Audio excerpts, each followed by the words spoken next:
Let's turn back to the U.S. effort to deliver this crippling blow to the Iranian regime as Operation Epic Fury enters its 7th day. Joining us now to discuss is Ilan Berman. He's the Senior Vice President of the American Foreign Policy Council, and he's an expert on regional security in the Middle East, previously consulting for the CIA and the Departments of State and Defense. Ilan, welcome back to Washington Watch. Oh, thank you, Casey. Sure. So what's making all the headlines today seems to be President Trump's statement in that bombshell Truth Social post where he said there will be no deal with Iran except unconditional surrender. That phrase is getting a lot of print. He later clarified that could mean an announcement from the Iranian regime or simply when they can't fight any longer. How do you see this playing out? No, listen, I think that's right. And if you look at what's the trajectory of the war, so tomorrow it'll be a week since the start of Epic Fury. And what the president said in his speech on February 28th, announcing the operation, I think still obtains. He made a signal to the Iranian people in which he said that, the U.S. is bombing and the U.S. In partnership with Israel is bombing, and this will go on for some time. And after that, the Iranian people will have an opportunity to take back their country. And that's one potential pathway, certainly.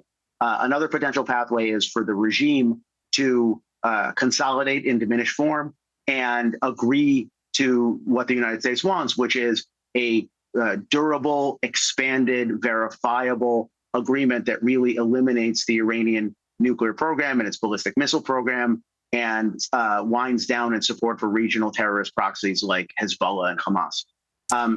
Either pathway, I think, is possible. But the longer this conflict goes on, the more the prongs of the regime are being eroded by the U.S. and by Israel. Yeah, I mean, that's really the goal. And I don't think anyone but the Lord really knows which way it's going to go. But one thing that's been really interesting here is, while we've seen the U.S. and Israel militaries hitting strategic sites with precision, Iran appears to be all over the map, even attacking neighbors that might have been somewhat friendly to them. What's the extent of that, and what is the response and the impact of that? Well, it's a really interesting strategy. It's certainly a risky strategy. This, I think, showcases the fact that the Iranian regime is existentially threatened. They understand that the regime is at the verge of collapse. And what they've been trying to do for days now has been to widen the conflict as a way of targeting countries like Kuwait and Oman and Saudi Arabia, and having those countries turn around and put pressure on Washington to scale down the offensive. The only problem is that this is a double-edged sword. It has the opposite effect, and it's having the opposite effect. Iran basically built the regime change coalition against itself that you now see coming together in the Gulf, because all of these neighboring states, I think, understand very well that if this regime is allowed to remain intact, it's going to continue to be a very dangerous and predatory neighbor. When I see these reports, it feels like any teenager with a rocket launcher is shooting something off at this point. And maybe that's the case. Maybe they've lost some measure of control. But it seems to me to prove that, wow, we could not let Iran have a nuclear weapon. We sort of knew this. But if there was any doubt in our minds that Iran would be dangerous to any neighbor, not just even the U.S. or Israel, but is just an existential threat to the world to have a nuclear weapon, this has to be proof positive, right? No, absolutely. And I think it's necessary to understand that, we're seeing a lot of chaos. We're seeing a lot of churn in the media, but there is a strategic plan that the U.S. and our partners in Israel are following, right? The first step is strategic surprise, killing the supreme leader, knocking out the military leadership. The second phase is eliminating Iran's offensive capabilities, including ballistic missiles and its nuclear program. The third phase is eliminating Iran's defensive capabilities and its defense industry so that Iran can't rebuild those capabilities and become a threat again. And then the fourth phase is setting the conditions for regime collapse. We are well on our way, but this is what the president is thinking about when he's talking about that, this Congress is still in it. This conflict is still in its early stages. Now, I want to ask you about Russia, because there's reports claiming that Russia has been providing Iran with intelligence about the locations and movements of American ships, troops, even aircraft. What interest does Moscow have in this conflict?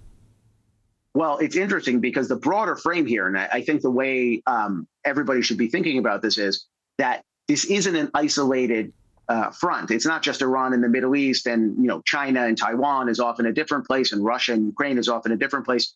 These authoritarians have been in recent years increasingly interacting, working together, cooperating on military and economic and political issues as a way of trying to supplant the United States and undermine the U.S.-led world order.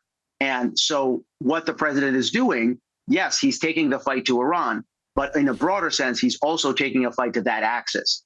And that's why you see the Russians, at least in limited fashion, contributing to Iran's defense, because they understand that, this is bad news for them if this conflict continues, if Iran really falls. At the same time, though, all politics are local. The Russians have their hands full with their own conflict. The Chinese have their hands full with their own political developments and their own designs on Taiwan. And so I think that cooperation is going to be limited. But make no mistake, these are being coordinated. Yeah, and I agree with the limitations there. And we're going to talk with Gordon Chang more about China's role in this, what this could mean for Taiwan here in a moment. But as we have about a minute left, I want to ask you really the million-dollar question here. This power vacuum in Iran, President Trump says he wants to be involved in selecting Iran's next leader. How do you see that leadership role getting filled?